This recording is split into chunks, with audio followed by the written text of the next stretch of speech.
Ito yung sample natin sa 5017. Ibababad na natin itong ating binhi. 5017 tsaka 937. Ito yung 937 natin.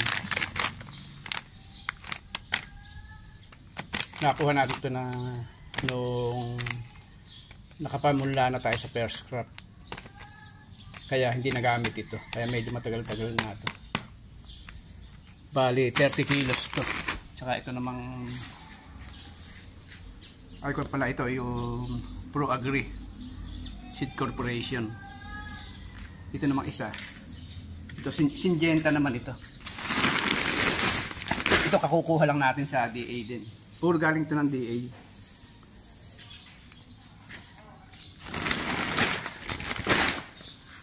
Ayan. Ito yung 5017. Kakukuha lang natin ito nung Lunes ba yun? Ayan. Ito naman 937 long pin. Dito natin siya ibababad. Magkahiwalay sila.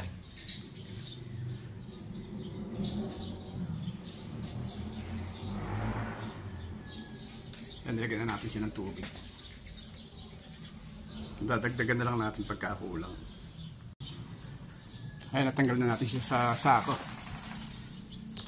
Naka-plastic siya ng 33 kilos.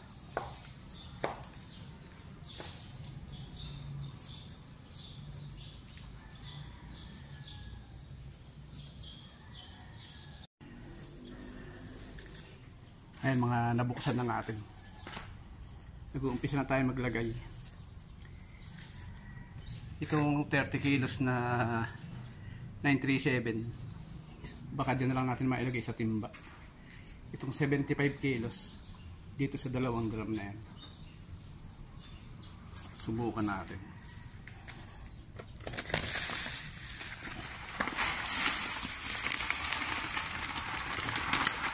Kahit galing sa DA, makuha pa rin siya, marami pa rin siyang ipa.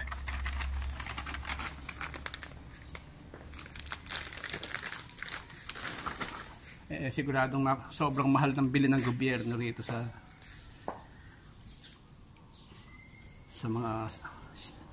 mga seed producer ng palay.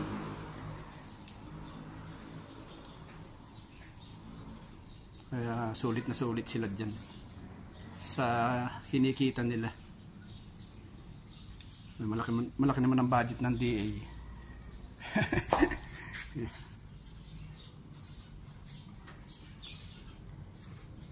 Ayan, subukan na natin, ilagay na natin lahat.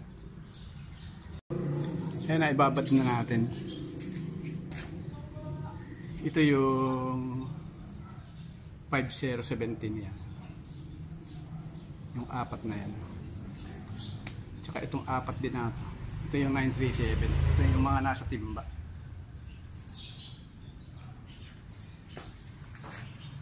Ibababad lang natin siya ng 24 oras.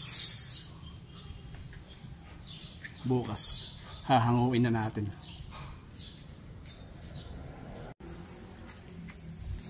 Papalitan natin ang tubig.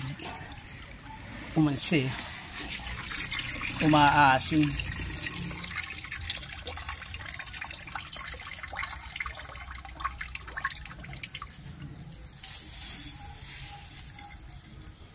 Kaya tinutuyo muna natin ito. Emptyhin muna natin ito. Tsaka palit-palit na sila. Ayan na yung nailipat natin. Ayan, napalitan na natin lahat ng tubig. Ito yung 937. Yung apat na yan. Ito naman yung 5017.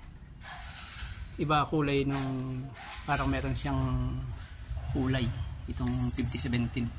Syngenta to. Magte-testing tayo ng medyo magana siya. Nababad pa lang siya ng 10 hours. Kaya ito kukunin natin. Titignan natin bukas kung si yan yung konti na ito. Pero palagay ko tutubo na kahit bukas lang.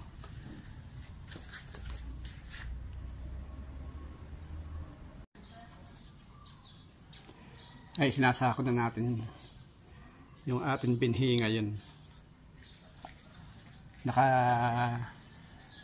Lipas ng 24 oras. Ayan.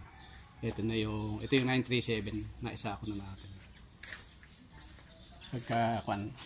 Tatalian na lang natin dito yan.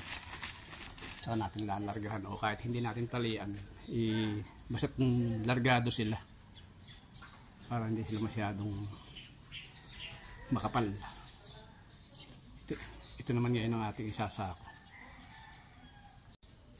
Pero hinugasan natin sila ng bagong tubig para yung asim nila mawala.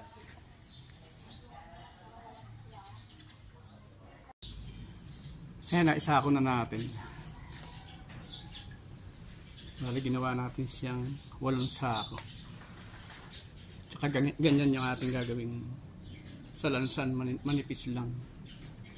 Tatakpan din natin siya. Pwede siyang hindi natakpan, kaya lang yung meron tayong aso, iihian siya. Kaya tatakpan natin siya ng lona.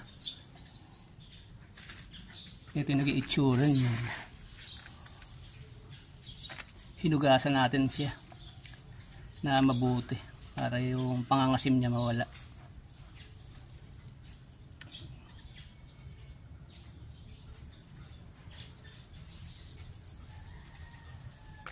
Kaya kung siya magana dulo.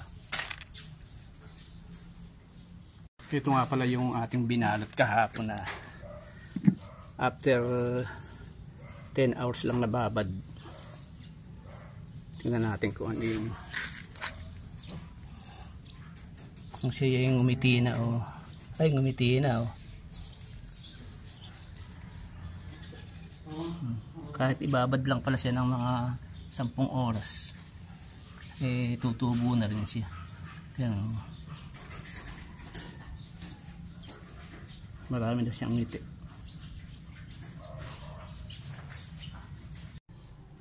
Ayan, forma na natin na maninipis siya. Pwede na rin hindi takpan yan, pero tatakpan din natin yan.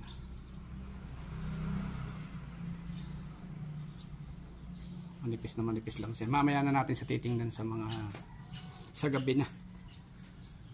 Pero pagka hindi naman siya mag-iinit, ihipuin natin na ganyan. Pag hindi siya nag-iinit, baka hindi na natin siya bubuklatin. Hahayaan na natin siya. Bukas na natin siya iaayos ulit. Bukas na siya ipupunla. Ayun yung 937, yung complete na dalawang swire na yan, para hindi tayo mamali. At saka hindi na natin siya susulatan kasi yun na yung pinakapalatandaan niya.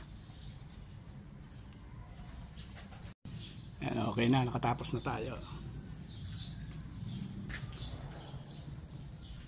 Ano yan?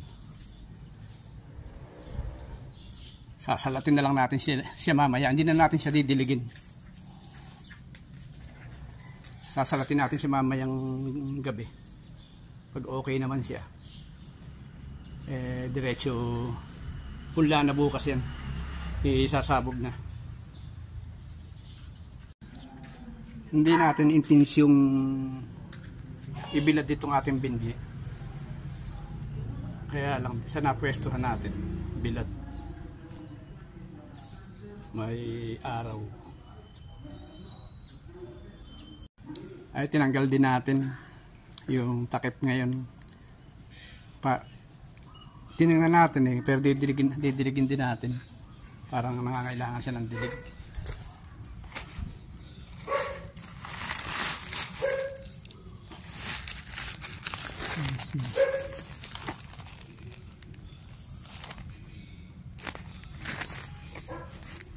Diligin din natin siya ng bahagya.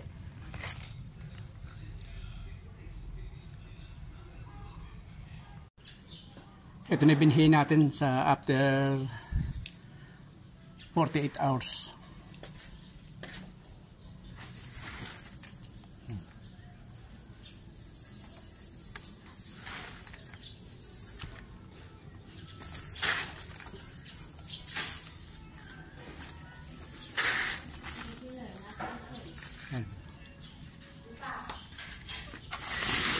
Kinuha natin siya kahapon, ginanito yung posisyon niya, pinalian na natin para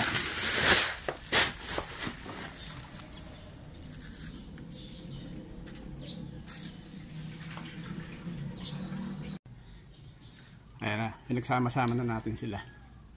Bali 4 na sako itong 937. Ito yung 5017.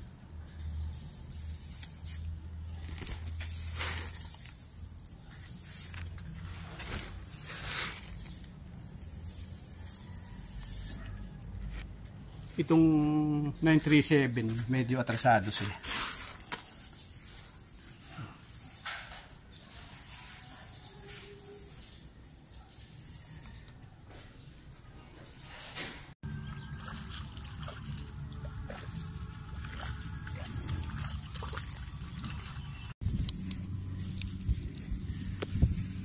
Ito na yung ating punlaan dito.